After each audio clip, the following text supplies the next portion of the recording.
Over the last week and a half or so, we've really been spending a ton of time breaking down hardpoint matches because that's the game mode that most players end up streaming when they scrim. However, yesterday we had the F3 Fero Memorial Tournament, and throughout that we got a little bit of Surge, we got a little bit of Hardpoint, and a little bit of Control, which will be the third game mode heading into Black Ops Cold War CDL 2021 season. So in this one, I wanted to show you one offensive round and one defensive round in a matchup between the Atlanta Faze and the Florida Mutineers. Now, getting into this, there's a little bit of discussion out there in terms of how Control currently plays because it is extremely defensive sided, and I'll explain that in just a moment. So as we go through, let's take a real quick peek at the minimap just so you can kind of see how it favors offense versus defense. You have Florida spawning on offense, which will be over here on the right hand side. You have Atlanta on defense, but that doesn't really matter. I just wanted to show that look at where the bomb sites are and look at how close these bomb sites are to defense. So if you're the team playing offense, not only do you have to push up, in which case your first gun battles would probably come in this area right here. This is P1, this is P4. I know we're playing Control, but that's just where I call things on the map. So not only do you have to win gun battles in this first area of the map, but then once you do that, if you're able to get a team wipe against a team like the Atlanta Faze, so two professional teams here, then you have to push forward and you have to win another team fight in these choke points in this area of the map. That's for A, then move forward and win team fights in this area of the map to be able to capture a control point. And in this regard, it is just super defensive heavy. If you're lucky enough to get more defenses than offenses, a lot of times that's how you end up winning a map on Control, except for in this one. So as we go ahead and flip over our scenes here, we're going to go ahead and hop on board with this one. So again, this is a defensive round here out of the Atlanta Faze. You can see if you look already, look at how far advanced on the map they are. We were just talking about this.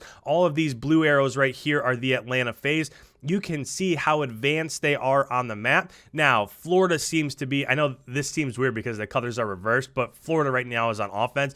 They hit B super hard. So in this one, you do want to go ahead as we press play again. You want to try to get B first. You have to get one site here. So what you're trying to do is just get one site so you can add that extra minute onto the board.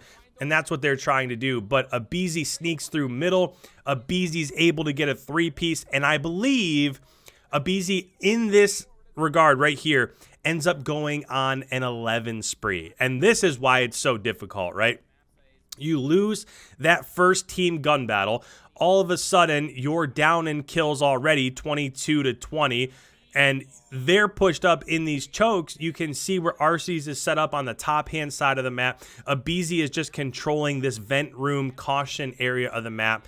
And once you're here, you've only got 34 seconds left. So yeah, you're down by 4 lives, but that's not even the thing that matters. The thing at this point in time with Control is that if you don't capture a zone in the next 23 seconds, the round is over and you lose the round. So the fact that Atlanta was able to push in, they were able to win that first set of team gun battles, and now all they have to do is just watch the choke points, right? You can see ABEZY right here watching the push from this P3 area. You can see the vent room area. All he's doing is just sitting here watching the choke points. Simp is actually pushed up all the way inside of their base getting kills, and they just didn't allow them to push out through either of those choke points. And what else can you say? I mean, ABEZY just went off. I think he ended on like a 6 or a 7 spree. That's actually going to be extended as we go into their offense. So defense is just super dominant, right? We talked about it at the get-go. You can get that initial wave of kills and then push up into the choke points. Once you're there, you really do have to scrap back in order to get to a site if you're on offense. Now, this is what ended up winning them. I know that the round control is 1-1, but if you're one of these pro teams, you have to be thinking, I have to win an offense. And they were close in their first offense.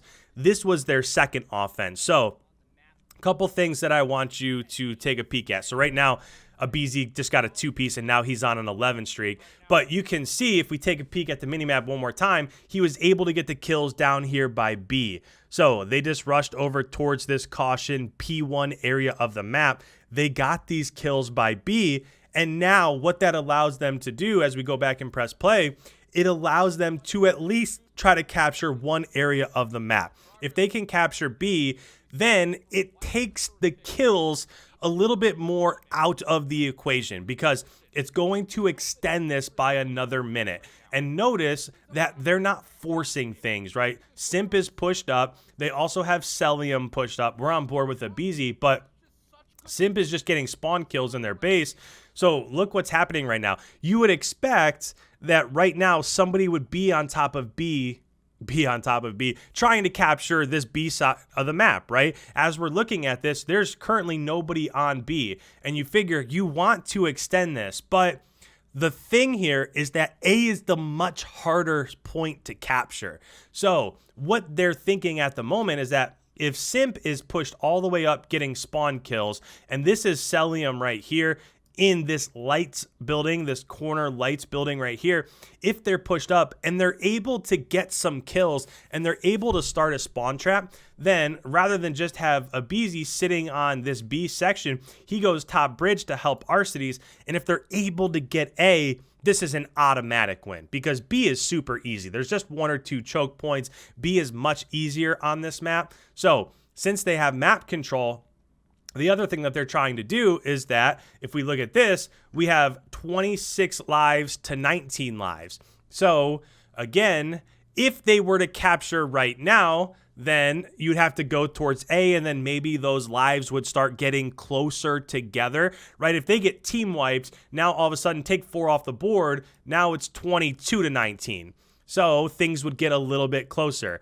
So that's kind of what they're doing right now, is that while Florida is scrambling, trying to get back into the game in terms of map position and take over some of these hard points or these control point locations, all they're doing is just sitting on here, capturing, and then there was a little bit of a retake there. But, and the other thing that I'll mention, I don't love the fact that you can contest from inside that lights closet room area that we just saw Celium die in.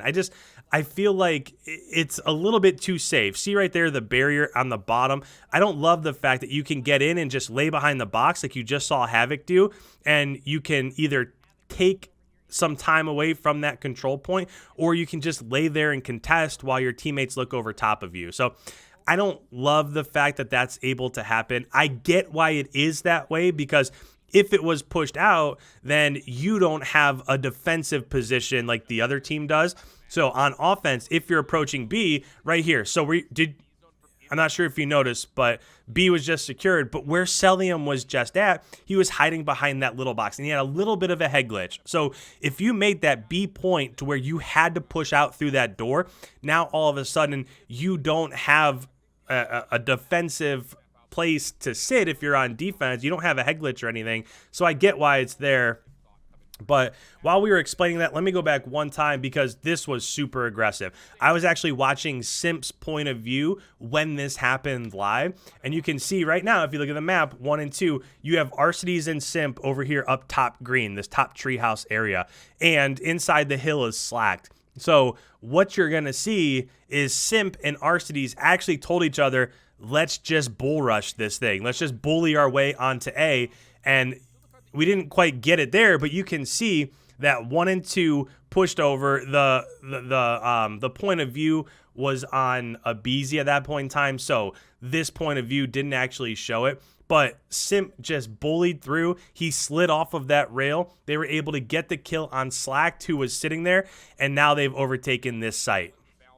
So with a 15 to 7 kill life advantage, they were able to be a little bit more aggressive. So they push through. Arcides does go down, but at this point it's 12-6, and with 1:18 left, you'll see like right there, ABEZY elects to just play a little bit easier. And that was a weird challenging from Awakening. You're down 11-5, and if you lose this, you're probably going to end up losing the map. So I don't love that challenge right there. To me, it seemed like it was a little bit reckless.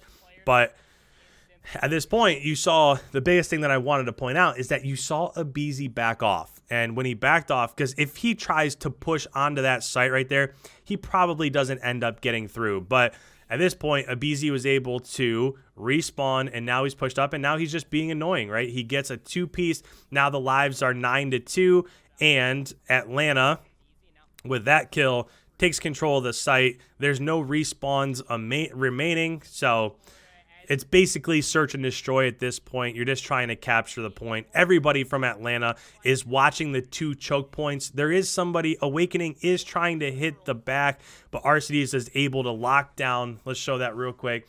So again, Atlanta is inside the hard point. So what Florida elected to do, Florida was coming up off spawn over here. What they tried to do was just push through mid, and RCDs was sitting up top. So he got this kill, and then the other player, I think it was Awakening, hit behind and jumped up to treehouse or top green this way.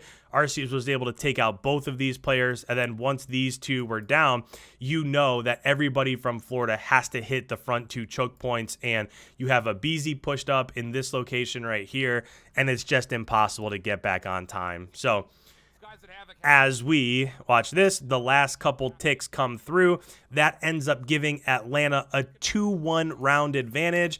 And when you get to this point and you just have a defense left, they end up winning 3-1 and moving on to the next round of the Fero tournament. So this was actually Atlanta's last matchup of Sunday night. On Monday is going to be the finals of the Fero tournament. So we'll go ahead and tomorrow we'll break down a map from that championship round, whether it be a hard point, a control, or a search or whatever. Down in the comments below, let me know what you want to see in tomorrow's video from the championship round, and that'll be the upload for Tuesday. But if you're new around here, make sure you go through, hit that subscribe button. This is what I do every single day. Every day of the Black Ops Cold War season, I upload an analysis breakdown film just like this. So make sure you hit that subscribe button, leave a like as it helps out the channel.